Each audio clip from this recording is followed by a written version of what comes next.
So welcome and thank you for joining the webinar of the Agri PDB platform. Today's session is titled Financing Nature Positive Agriculture, What Public Development Banks Can Do. For your information, today's webinar will be held in English with subtitles available in multiple languages.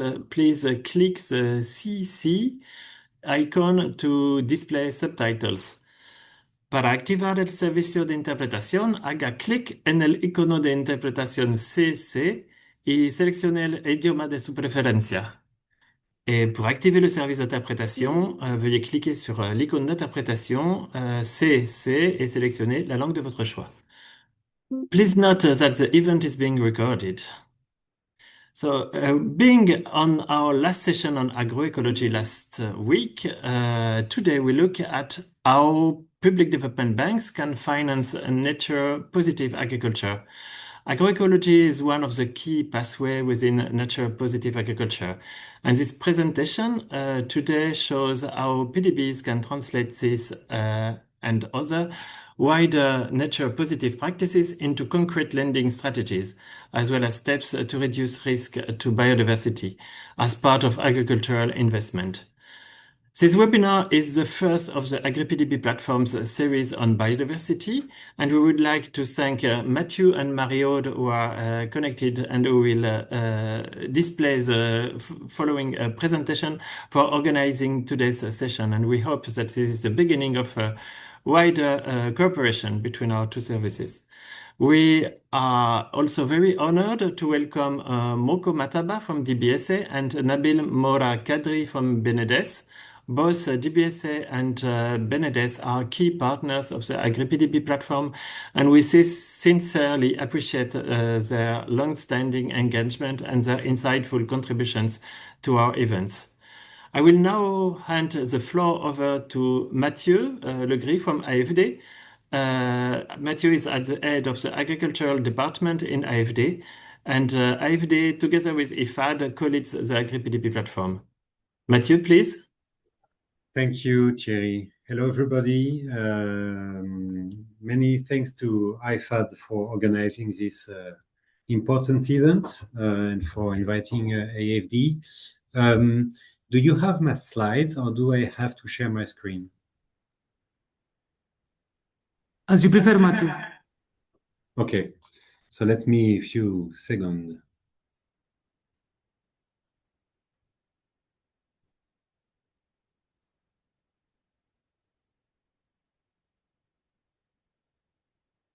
Do you see the first slide?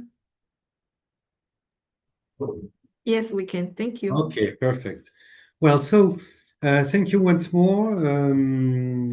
Participating in the AgriPDB events is very important for us. You know that we have been supporting the AgriPDB platform since the very beginning, bringing expertise alongside with IFAD and bringing also financial resources. And we strongly believe that the platform is instrumental to increase the contribution of AgriPDBs to SDGs. And in this regard, nature-positive finance is clearly a priority.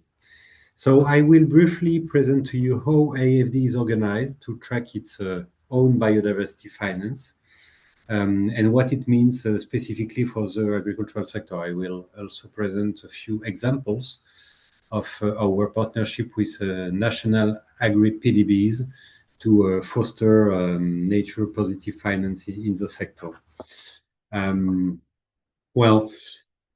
All projects financed by AFD are subject to an analysis of the contribution of the main area of sustainability, sustainable economy, inequalities, gender, governance, and of course, climate, both mitigation and adaptation, and biodiversity. So this analysis is carried out by a dedicated team, dedicated department within AFD, which is totally independent of operational departments. And the idea is to set rankings for each project in the main area of sustainability. For biodiversity specifically, the methodology is consistent with the OECD DAC criteria, The main purpose of projects rated +3 is to improve the state of biodiversity or natural resource management. This is the case, for example, for projects which are dedicated to the conservation of critical ecosystems. For projects rated 2, preservation of biodiversity is a secondary objective. For instance, nature-positive agricultural projects will be in this grade, and +1 projects have more and direct contribution. We can also set negative rates for projects that would not respect our environmental safeguards. Besides this methodology, we have another one to measure, to count the amount of money dedicated to biodiversity in our activity. So this quantitative accounting methodology is applied to projects that are rated +2 or +3, and a specific rate is applied depending of the action level used by the project to tackle biodiversity loss, between 20 and 100% of the amount of the project. For example, for protection and conservation of ecosystems, 100% will be counted as biodiversity finance. If we work, for example, through governance and policy that are favorable to biodiversity, we will only count 50%, etc.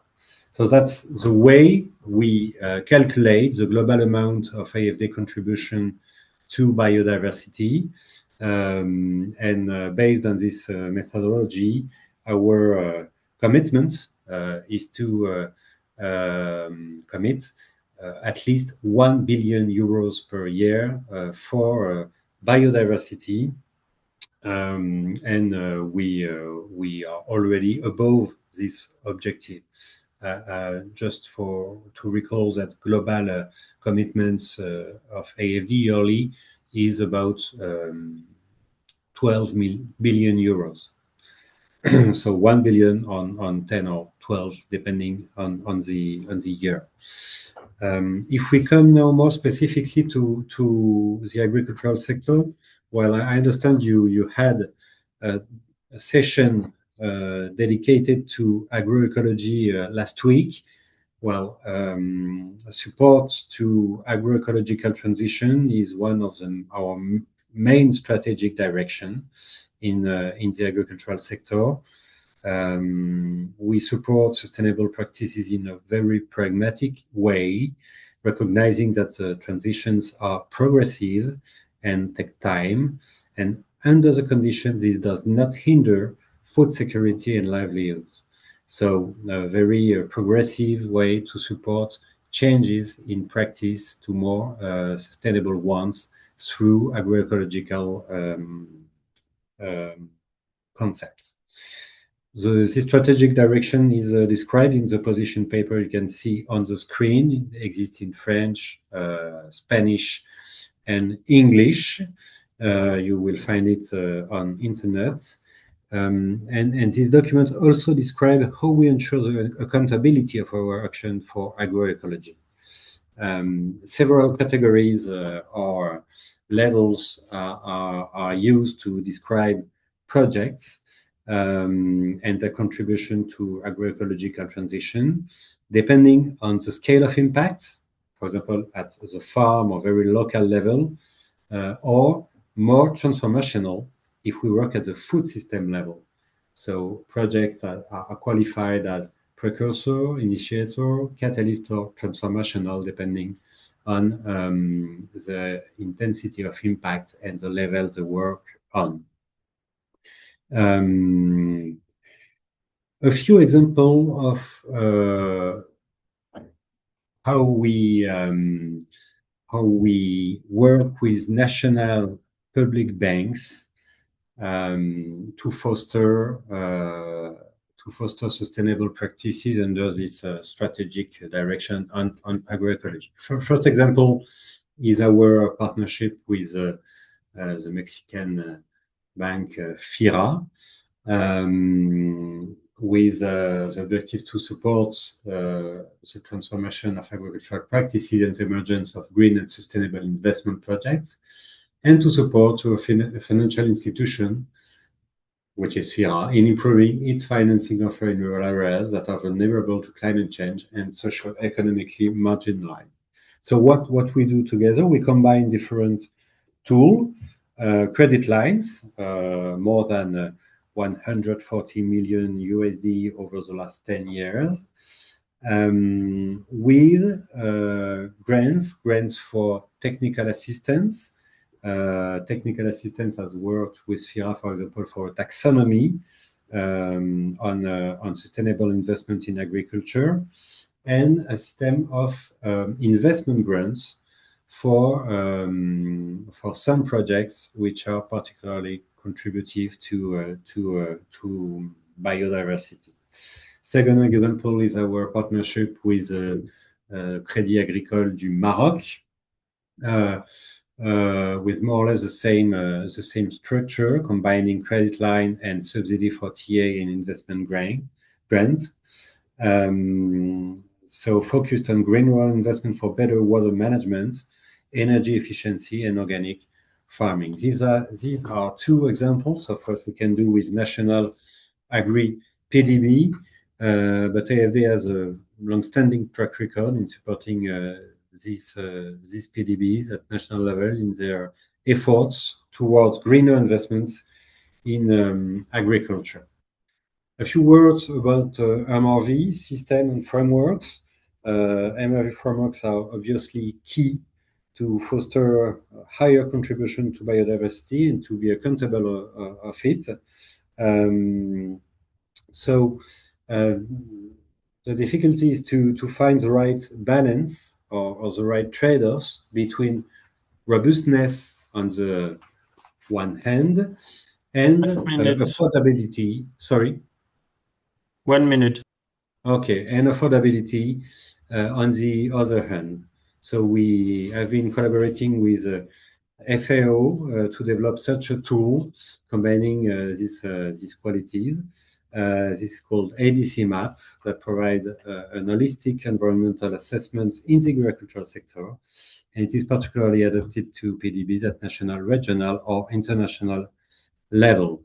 Last word on a work in progress at IFAD on alignment on the global biodiversity framework.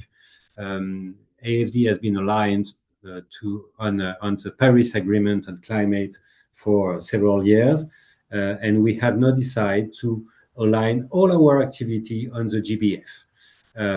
So several targets are concerned, especially the target 7 with the issues of reducing excess of nutrients and the risk from pesticides, target 10 and target 1, 2. So we are currently defining investment criteria to be fully aligned on the GBF.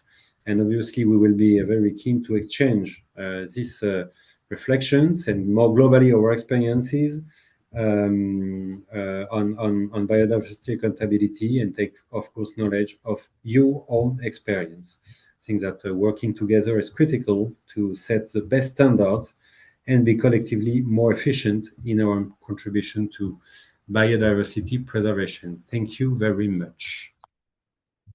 Thanks a lot. Alejandro, I think you have a question for a survey for the participants. Yes. Hello, everybody. We have 3 main questions. One is to understand what is the current practice of the banks. The other one is to understand what is the understanding they have on biodiversity. And the last one is to understand what is the main challenge they have. So we are going to take just 1 minute for each question. Please confirm that you see the question in the screen. And We see it. in the meantime, we can give the floor to our next participant. Thanks a lot. So I will now pass the floor to Mario de Evan and to Matthew Matha from the biodiversity team in IFAD. Mario? Somebody has to stand. I think Matthew has to stop sharing his screen.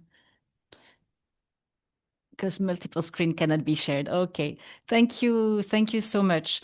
So I'm really excited about this opportunity to be able to speak and organize this webinar together. I'm Mary O'Deven. I'm the Senior Biodiversity Specialist in IFAD. So like Mathieu, we are working actively to integrate biodiversity and the values of nature in our investment. But I won't speak too much about that today. What we want to do in this webinar is explain you a bit more why it matters for Public Development Bank, what it means in practice, and that's what Matthew will take you through. And then we'll have opportunity of Public Development Bank to tell their stories and best practice to do that before we can talk more. So first, what is biodiversity? Because even me, when I started, for me, biodiversity, that was about saving the panda and WWF work. But there are three types of biodiversity. First, the species, exactly, saving the panda and the endangered species and so on. That is very important, obviously. You have also the diversity of genes.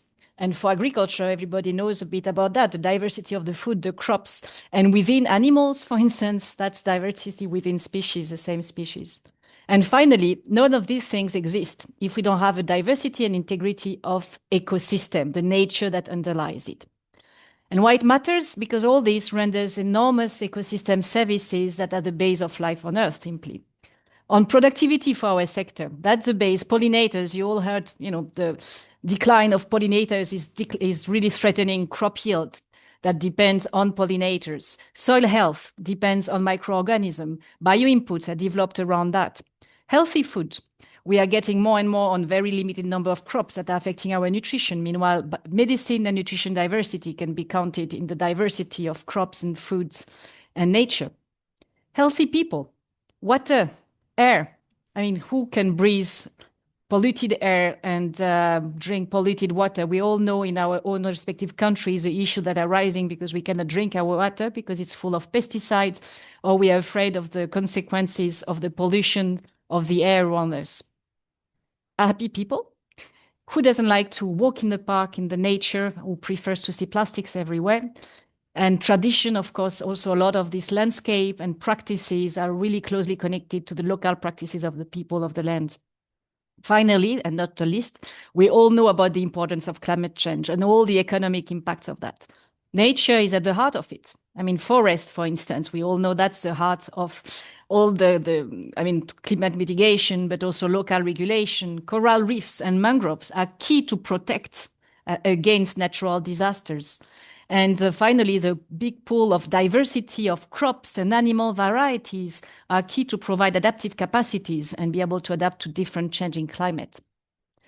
So, but what does it matter for you who is investing in all this? Is because all these services and risks are associated to risks, losses, very real economic risks, losses, but also opportunities of revenues. For instance, at the farm level, it is estimated that pollinator service yields about 235 to 577 million a year in improving productivity thanks to pollinators instead of doing it by hand. Agrobiodiversity, all this pool of genetic diversity is key, has been playing a crucial role to be able to improve variety and research. Value chain. Bioinputs are rising in many countries, and we invested in many, and the market is rising and estimated to triple in the coming years. Of course, also when you want to certify your product, most of the certification requires you to adjust to both climate resilience, but also nature positive. So that unlocks premium market and partnership. At ecosystem level, I just mentioned the role of mangrove and reef. There has been estimates that the restoration of mangrove can yield over 65 billion USD. Watershed, restoration of watershed in many countries now can yield concrete revenues from water funds because watershed enables you to decrease the cost of your treatment, to have more water, to have better water. So there are a lot of cases showing its profitability. And recently the bank showed that climate resilience was generating a lot of jobs, and 1/3 of that were coming from nature. And finally, related to climate, crop adaptive capacity is hugely reduced with land degraded. Climate finance markets, once you invest in nature, you can also tap in climate finance markets and derive different income from sustainable management of biodiversity. And again, why all that matters to you? because it creates value for you and it removes your risk. Because, I mean, let me tell you a story. My first experience at work was actually with AFD and an agricultural public development bank in northern Ghana. I was trying, after an investment project by AFD in rice intensification in lowlands, I was trying to sustain the credit scheme with the Agricultural Development Bank. And I can tell you, I didn't succeed because it was very classic. We had disastrous yield every year because the soil was too degraded, it was losing fertility and so on. And that's what convinced me that it was really, we had to invest in nature and it was making sense as a business. We cannot do otherwise. Second, it can diversify and increase your portfolio. We mentioned a lot of this opportunity of new business. It can unlock collaboration with IFI, MDBs like AFD and us, because we have strong targets. Like AFD, we plan to have 45% of our finance in climate, but 30% of it needs to be in nature. And we have strong safeguards. We cannot work while damaging nature. It also unlocks new access to blended finance, climate environmental finance that can build your capacities and reduce your interest and help you to join alliance. I hope I convinced you a bit, and now I'll move to Matthew that will explain you how and go a bit more in details on even how it makes sense for you. Over to you, Matthew. Thanks, Mariard. Thanks for that. So Mariard's given a great overview on the rationale for investing in biodiversity, but now we're just going to look at what that actually means in practice. What are some of the finance strategies and opportunities there as well? So first of all, this slide just shows what it actually means when we say sort of nature finance, or you might see nature positive finance. So here, what we've done, and this is in aligning with the MDBs, the multilateral development banks, how they split this, is to look at activity groups in terms of reducing direct drivers of biodiversity loss. So this might include sort of agroecological practices, regenerative agriculture, looking at improving soil health through crop rotations, cover crops, etc. Sustainable small scale fisheries practices. So looking at seasonal closures, which tackles issues of overexploitation, and then integrated pest management. So these are, in terms of complexity, these are quite easy win opportunities. Many PDBs, even small ones, might already be adopting these. And yeah, they build on climate smart agriculture or climate resilient agriculture work as well. Then the next step is a bit more complicated, potentially requires stronger systems and landscape partnerships. And this is moving on to restoration and conservation. So covering reforestation, agroforestry, importantly with native species, so we avoid, creating monocultures, wetland and watershed restoration, to ensure that there's a positive flow of ecosystem services, such as to improve water quality and quantity. And this might mean, coordination with landscape partnerships, which we'll discuss a little bit later in terms of financing them.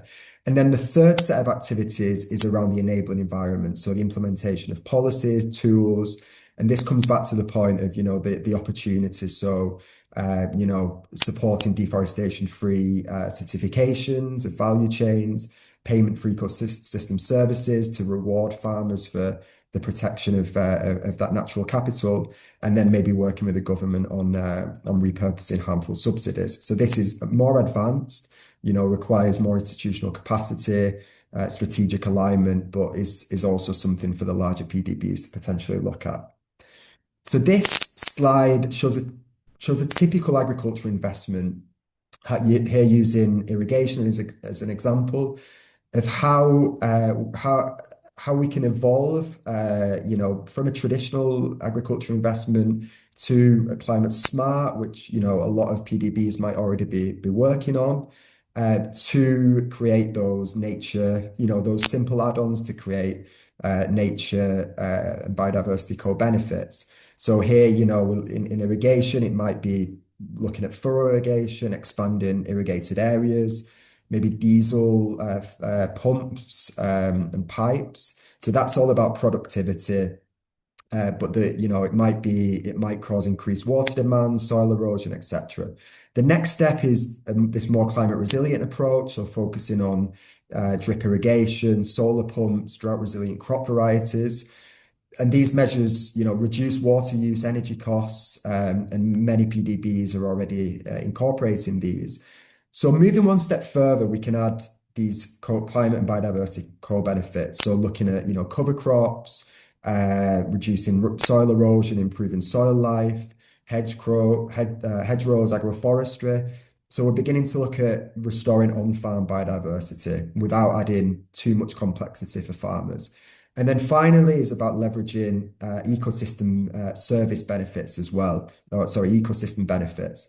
So this means, planning irrigation in ways that protect wetlands, natural recharge areas, riparian buffers, landscapes that provide critical ecosystem services to the wider community. So, PDBs can take these small steps, building on climate investments, and that can gradually deliver nature positive outcomes as well. Next. So this slide, now we're talking about the different levels of biodiversity integration.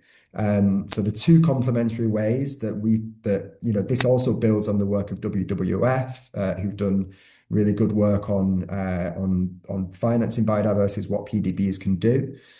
So starting with the foundational action, so greening finance, reducing harm to biodiversity.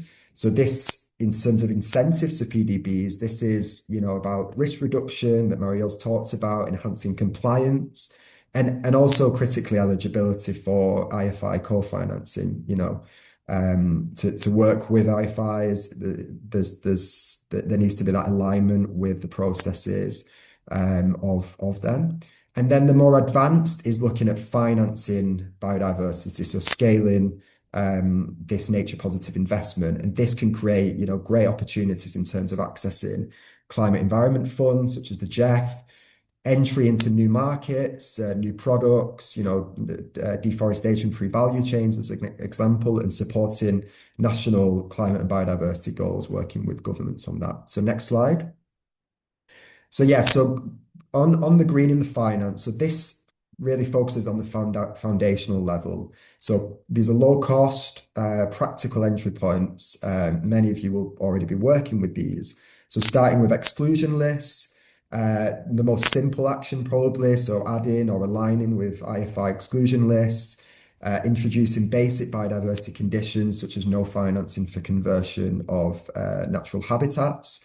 The next would be looking at spatial screening before lending, so using simple biodiversity maps. As Mature mentioned, the ABC map tool, which is great at mapping out whether a project is located in sensitive or high value nature areas, and then potentially helping redirect projects before committing that finance. So this is a critical step, I think, which with the tools that are available is becoming increasingly accessible for even the smallest PDBs. Then we have managing risk through intermediaries. So PDBs working with MFIs, local banks, means ensuring they too have the basic biodiversity checks in place. The fourth is around improving monitoring, MRV, and transparency. So this can be as simple as remote sensing alerts like deforestation or land use change, with light reporting for borrowers, helping PDBs detect problems early rather than at low maturity. And then finally, a bit more complex, is about strengthening embedding biodiversity into environmental and social management systems. So including the mitigation hierarchy, which is around avoiding, reducing, restoring, and only then at the last resort offsetting. If the project can't be avoided.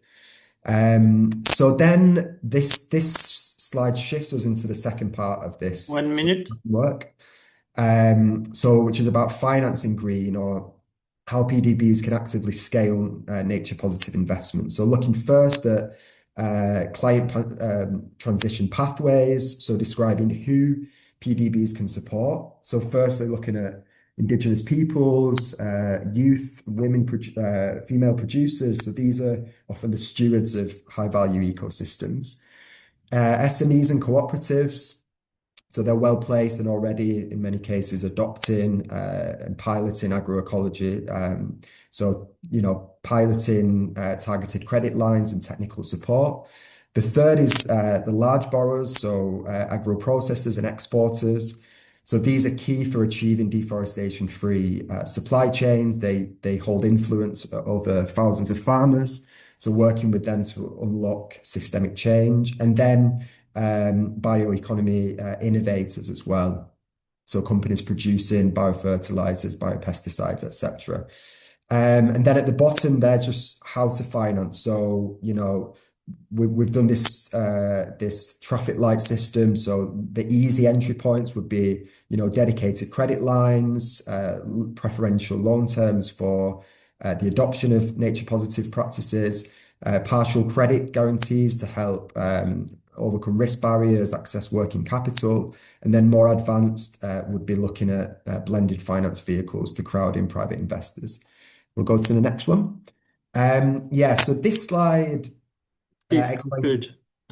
This explains how PDBs can actually finance the That's the transition. last one. This is the last one, yeah. So we've actually taken this from an IFAD publication for COP30 on family farming, which really frames PDBs as system integrators in connecting farmers, private investors, technical partners. And they do this through three complementary functions, so building, blending, and bundling. So the first for PDBs is around building the pipeline. So PDBs can work with extension services, cooperatives to aggregate farmer demand and define standardized project models. So it's about making smallholders investments scalable and also bankable. The second is around blending. So this can involve guarantees, concessional tranches, insurance, all of which help to unlock private capital.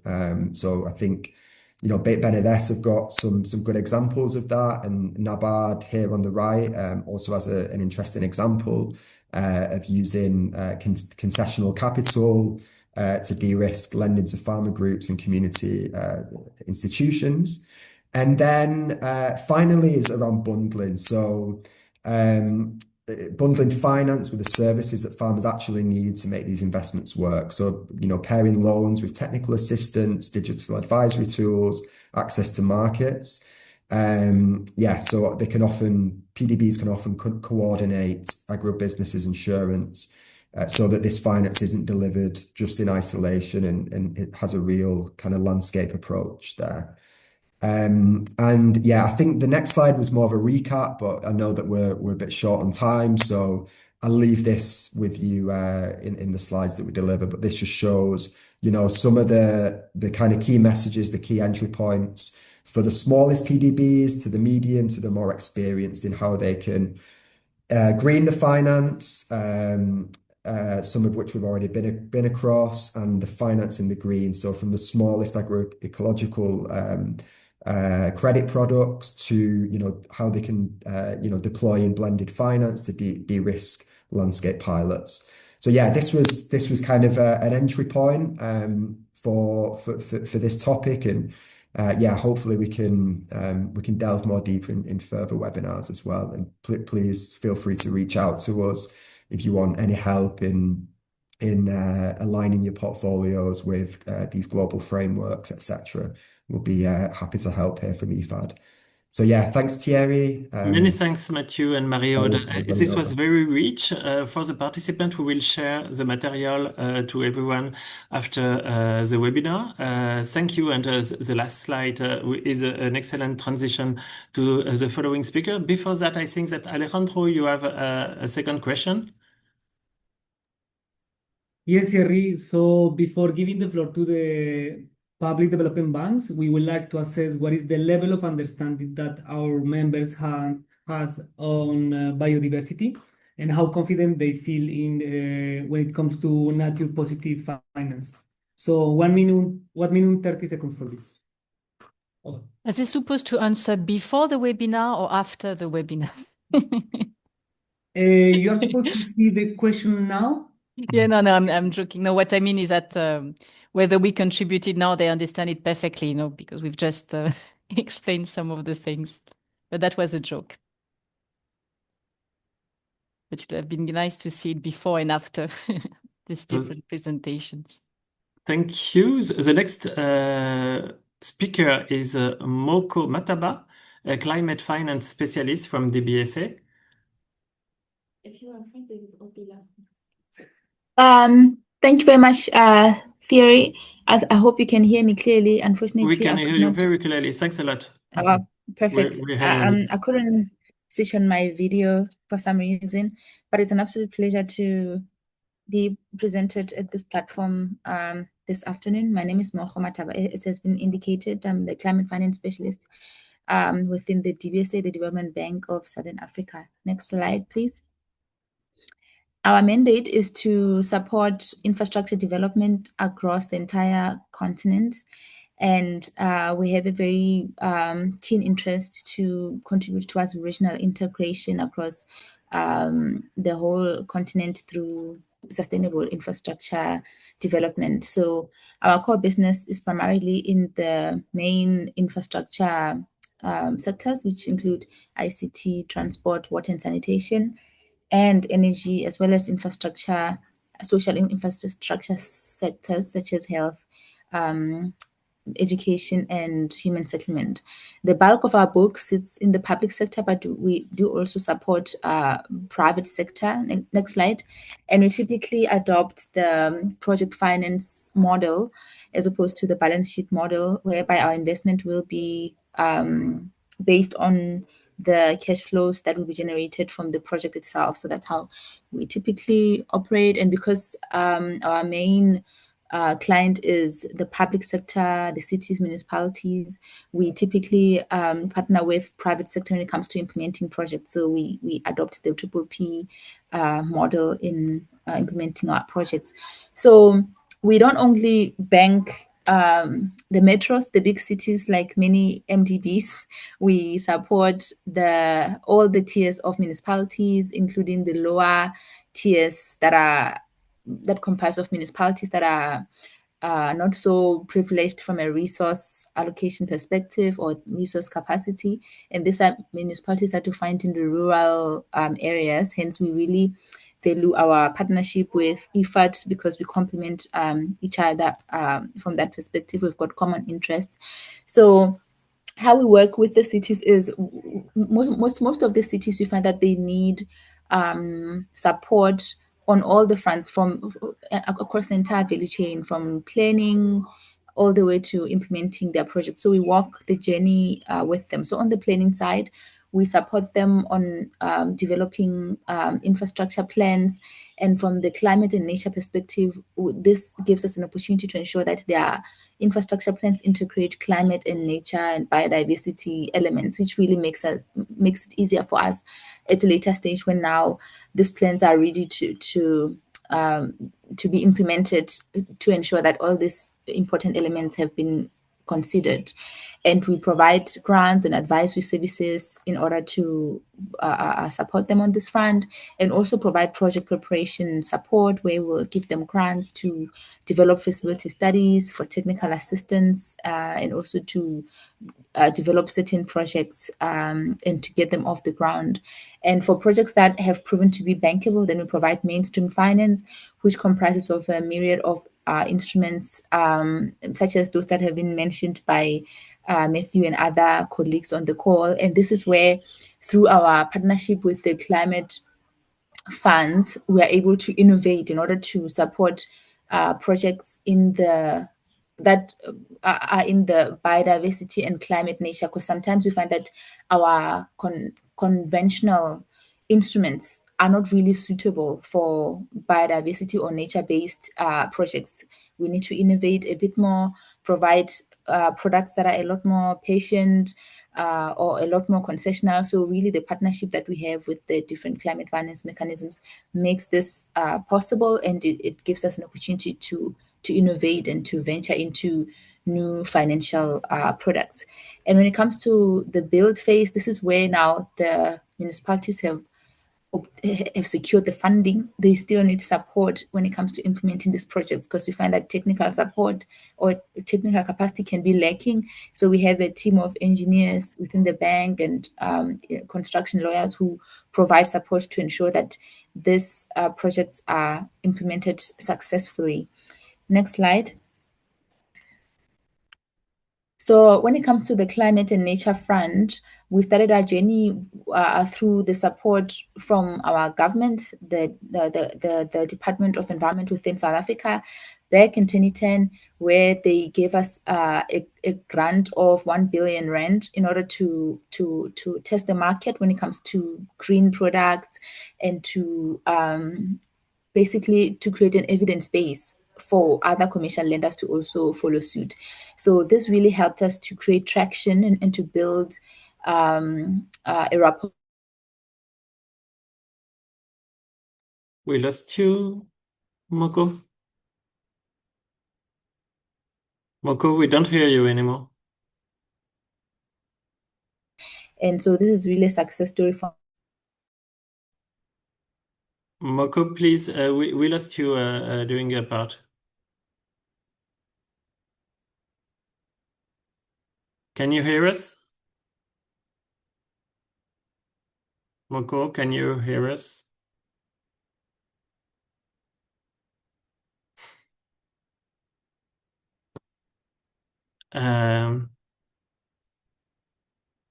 Can one of the team send a message to Moko? Can you hear me now? Yes, we Can you hear can. me? Yes. Oh, okay. Okay, sorry about that. Yes, I was just highlighting the journey of how we started our climate and nature finance background. So next slide, please. So since next slide and the next slide. Yes. So before I talk about some of the case studies that we have on the biodiversity front, I just want to highlight that, yes, through our accreditation with the Green Climate Fund and the Global Environment Facility, we are able to develop financial products that are specifically customized for the markets in which we operate, and that help us to unlock certain barriers that we see in the market. For example, if we see that in the energy sector, there's a huge need to increase capacity in a certain country, and we need to de-risk our products in order to encourage even SMEs to participate in that sector, we will develop a financial product that will be specifically geared towards unlocking that. So that's how we operate. So we have a number of these financial products that we have developed internally in order to help unlock the potential that we see in the market. So some will be particularly geared towards climate elements, some for nature products, and some very sector specific. And for most of our facilities, the idea is to crowd in private sector investment into our projects. So where private sector lenders, your commercial banks are comfortable to lend, we don't really play a role there. We don't want to crowd them out, but we want to de-risk climate and biodiversity projects such that they are able to participate. And to make this happen, we built in some credit enhancement features into the design of our facilities, such as providing longer tenures. We can go up that can go up to 15 years, for example, or 20 years, in order to de-risk projects. Most of the commercial banks wants to be paid out as soon as possible. So we will stay in for a longer haul to de-risk the project, and then we also will take a subordinated position while the commercial debt lenders will come in at a senior position. So this is also an admirable trade in the transactions that they want to co-lend with us. And another, of course, important element is the issue of pricing. So where we're able to blend our own resources with the concessional resources from the likes of the GEF and the GCF in order to provide a blended concessional pricing that is a lot more competitive than what you'd typically find in the market. 1 minute. Yes, and also when you look at innovation, we don't just look at it from a point of view of the financial products, but we also innovate in terms of the kind of projects that we'll look at. So we've got a couple of nature conservation projects in the pipeline in a number of countries, projects that look at increasing nature capital accounting, which eventually helps in terms of enhancing pricing to ensure that the water tariffs integrate the natural resources into the pricing or tariff system. Projects that look at removal of alien invasive species in order to improve water security. This is particularly important for South Africa because we are water scarce. And to an extent possible, we also build in the potential to generate additional income from biodiversity credits. So for one of our projects, for example, we have coupled timber farming together with nature conservation, because the timber component is able to generate income that is a lot more sustainable, while the nature conservation component not so much. But by combining these two elements, then we are able to increase the chances of having biodiversity projects becoming sustainable. And since infrastructure is a core sector of ours, we also strive to support projects that couple biodiversity with infrastructure. For example, if we are looking at the investment of a construction of a dam, how can we integrate wetland conservation in light of that? Because the wetland conservation serves as a source of water for the dam. So this will help ensure the sustainability of our infrastructure. And also when it comes to, let's say, for example, the construction of a stormwater drainage infrastructure, how do we integrate nature into this in order to ensure that we use the capability of nature to absorb water, hence reducing the requirement for investment into grey infrastructure for stormwater. So these are some of the things that will that we take into account, and to want to do more of this kind of projects where we, to an extent possible, we couple nature with grey infrastructure, and we try and develop products or projects that enable the sustainability of biodiversity projects or nature-based solutions that are otherwise typically seen as not sustainable. I'll pause there, and thank you very much for the opportunity. Thanks a lot. This was very rich, and we will share also the information. And if needed after the meeting, we can also arrange bilateral meetings. I now pass the floor to Nabil Mourakadri, and who is a Deputy Managing Director in BNEDES. We are always very pleased to have the BNEDES sharing its experience in sustainable food system strategies. Please, Nabil. Hello all. Can you see my presentation? Yes, but not in and now. Not in presentation mode.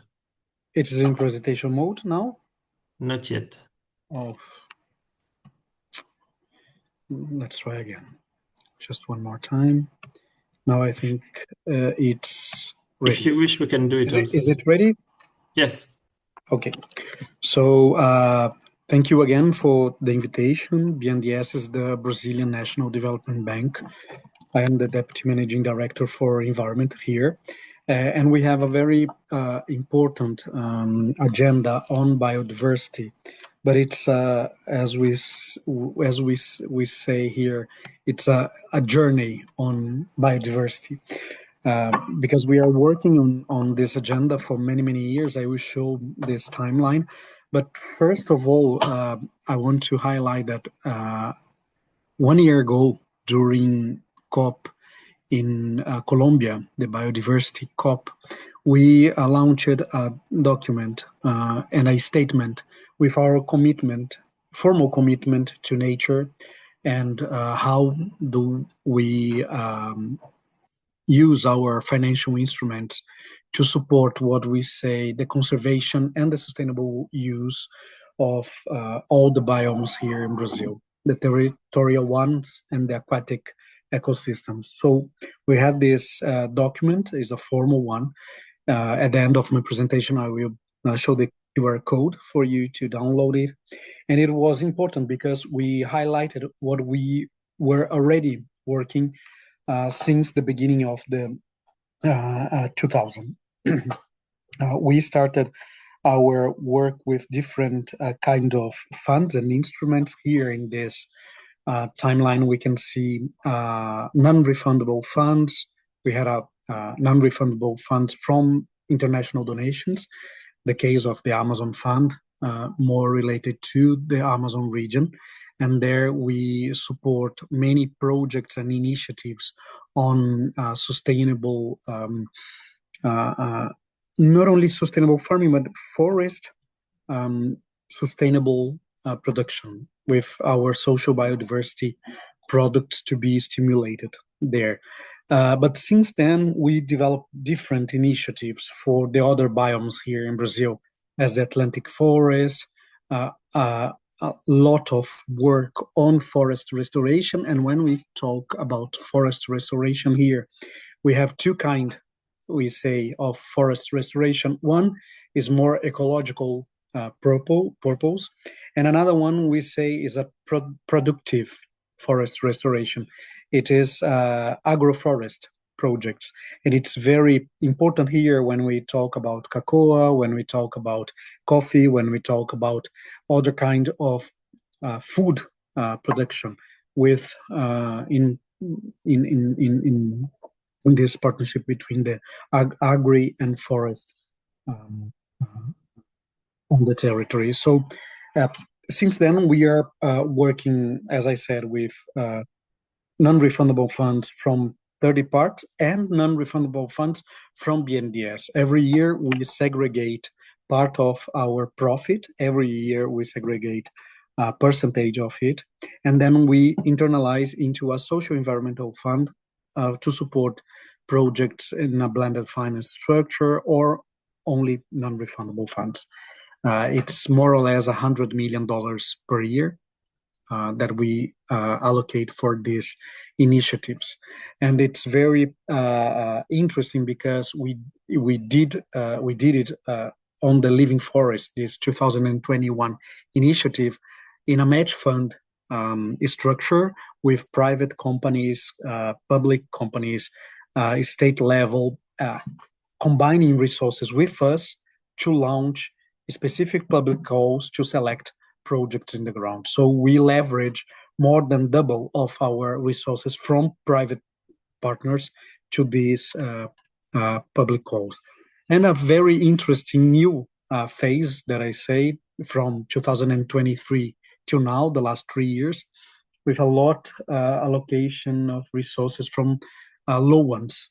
The restoration arc is one of these initiatives, is an initiative on the Amazon region to change the deforestation arc into a restoration arc.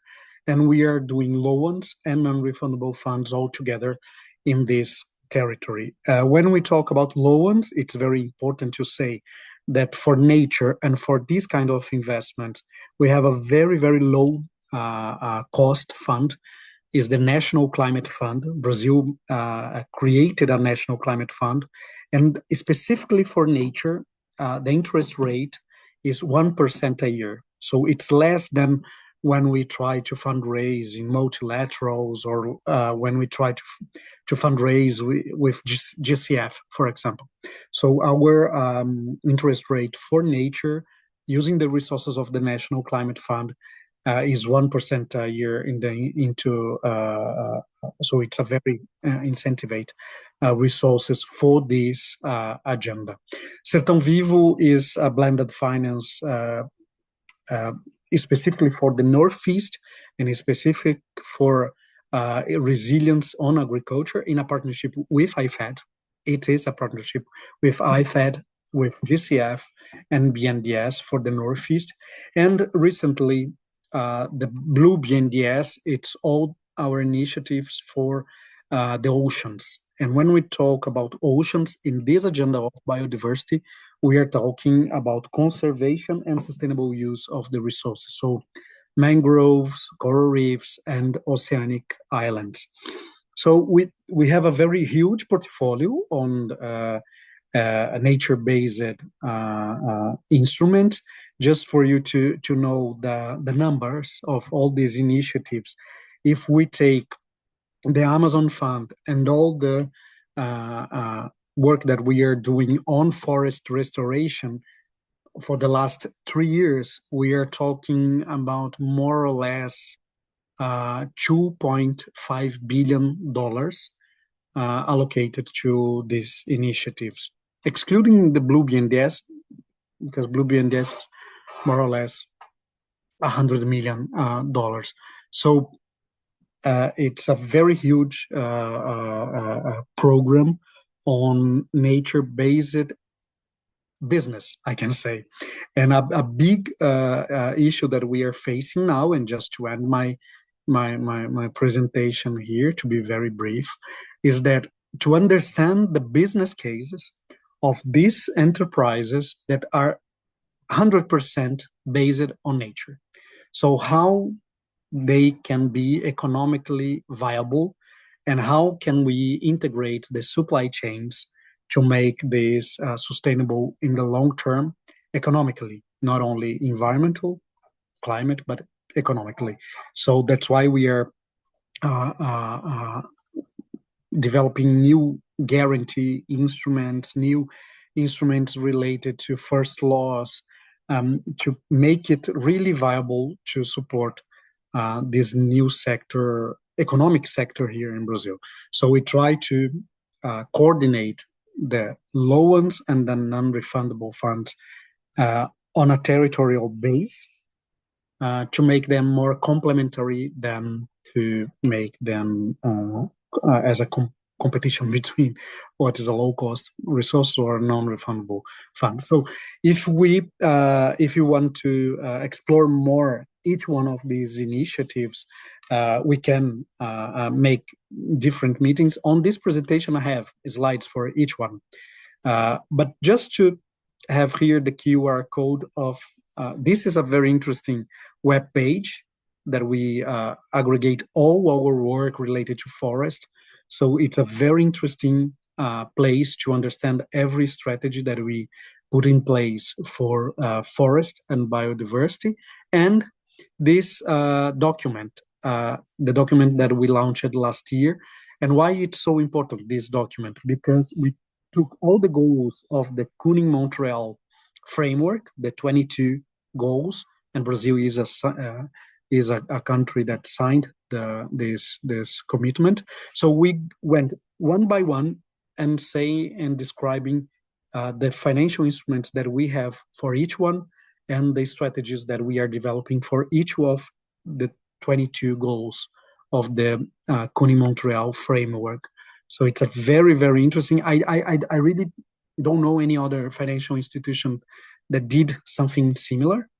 If yes, it will be a pleasure to know and have an exchange on it. But I would invite you to look these two documents. This one, our commitment to nature, and this web page related to our work on forest. Then you will see that we have 9 different programs and strategies coordinated to develop this sector here in Brazil. So thank you again for the opportunity to share our work, and we are here open to new meetings and discussions on it. Thanks. Many thanks, Nabil. Many thanks, Muka, also again, again, and it was very useful to have also your views and publication from your institution. So after this webinar, we will collect all the presentation plus a list of documentation that could be useful for the public development banks who participate in this event. I see that among the participants, we have PDBs from China, Morocco, Botswana, Benin, Belize, Colombia, Benin, Lesotho, Malawi, Mali, Niger, Mexico, Senegal, Uzbekistan, South Africa, Zimbabwe, El Salvador, Sudan, Thailand, Uganda, Brazil.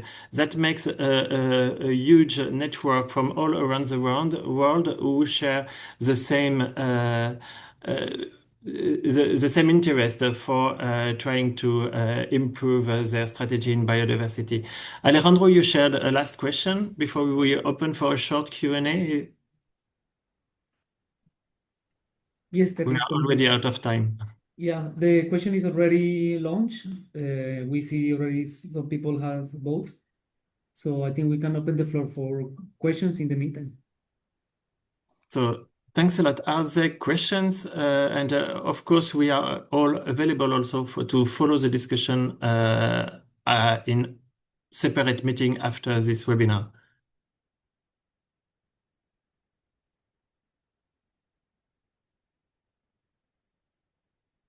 If no questions yet, maybe I will give the floor to Mathieu Legris for a conclusion. Thank you very much, Thierry. Well, I'll be short because we are already out of time.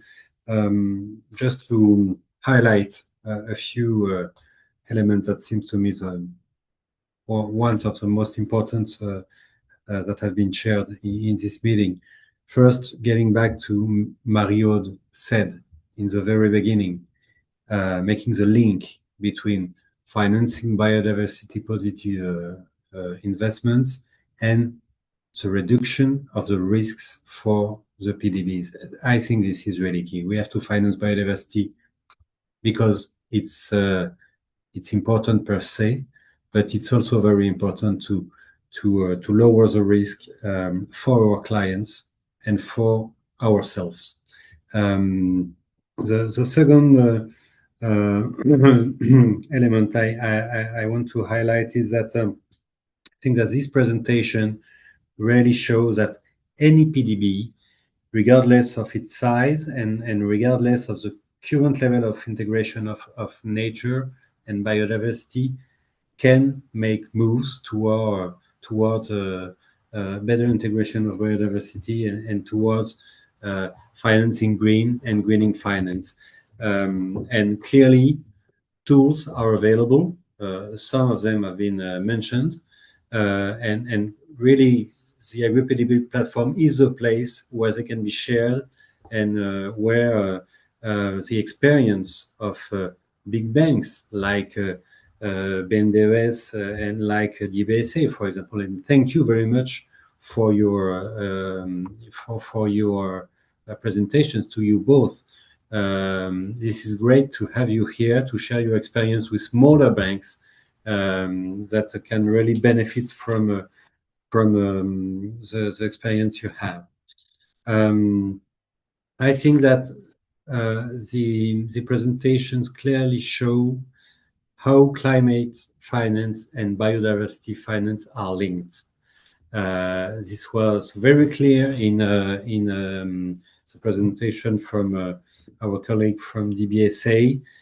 Financing biodiversity is good for climate, both for adaptation and mitigation. And clearly, financing climate is good for biodiversity. So how we make it converging our climate finance and our biodiversity financing is key. And also methodology are available for that. Fostering nature-based solution is clearly a lever to better integrate climate finance and biodiversity finance. So thank you once more. The work we're doing there is key for us, but it's also key to have more influence on financial private sector, because the standards we can set together clearly can guide part of the private finance. So thank you once more to the Agri PDB platform for the work done. Thank you. Thanks a lot. Moko, Nabil, would you like to have a word of conclusion also? Very brief. It's important to share different, as I said, business cases to understand better how the business work and how finance can help developing the sectors. So for us, this is the biggest challenge now, is to understand how are the business cases that are successful on making nature economically viable, and not only, as I said, environmental and climate positive. This is for sure important, but we need to understand how to make it viable on an economic point of view. Thank you. Every one of the speaker also mentioned so many different topics that would need a separate webinar. Marie-Aude, could we announce that we will continue our collaboration and organize? Of course, if there is interest, I'm very keen. As I said, it was my first experience with ADB. If we can work further on that and make more finance go into nature positive climate that makes sense for farmers and the people we serve, I'll be very happy. So thank you, everybody. We will see you next year for our next webinar. We will announce it at the end of December. Thanks a lot for your participation and see you soon. Goodbye. Thank you. Bye. You. Thanks, everyone. Bye bye.